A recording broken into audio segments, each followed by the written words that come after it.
How the first homes were built. You-chow the nest maker. In the previous episode, it talked about how Sui Ren discovered making fire, which allowed humans to cook food and stay warm. However, the world was a wild, wet, and dangerous place. Storms snarled through the skies like wolves. Rivers burst their banks and swallowed everything in their path. As for humans, they survived, barely, sleeping where they could, on damp stone, tangled roots, or curled under dripping leaves. Sometimes caves gave shelter, but mostly they were cold, soaked, exposed. When the rains fell, they crouched and shivered. When the waters rose, they fled. And when predators roamed the night, there was no refuge, only fear. Until one man looked up. His name was You-chow, the weaver. You-chow's eyes traced the patterns of spiderwebs glistening with dew, the way squirrels darted through the canopy, and especially the birds. He watched a mother sparrow, tiny and fierce, pluck twigs with her beak. He saw her weave them with astonishing skill into a snug cup, anchored high in the crook of an ancient oak. Rain hammered the leaves above, but inside the nest, dry. Wind lashed the branches, but inside the nest, safe. Below, a fox prowled, sniffing, but high in the nest. Untouchable, it wasn't just an observation. It was a revelation, cracking open the world's possibilities like a nut. Driven by this lightning-strike thought, You-chow began. Not with grand speeches, but with calloused hands and relentless vision. He gathered supple willow branches, strong as sinew. He collected tough, clinging vines, nature's rope. He sought out broad, waxy leaves that shed water like scales. He found twin sentinel trees, tall and sturdy, their trunks thick as giants' legs, their branches interlocking like protective arms.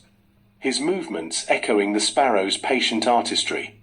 Layer by layer, he created a shelter nestled deep within the green embrace, a giant, human-sized nest. Lifted high above the sucking mud, people gathered below, pointing, murmuring. Some snorted. You-chow thinks he's a bird, chuckled one, flapping his arms mockingly. Sleeping in the sky. Next, he'll want worms for breakfast, another jeered. Then the river roared.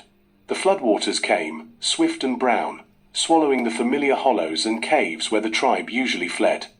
Panic surged. You-chow simply called, "Climb!" Hesitantly, desperately, they scrambled up the rough-barked ladders he'd fashioned.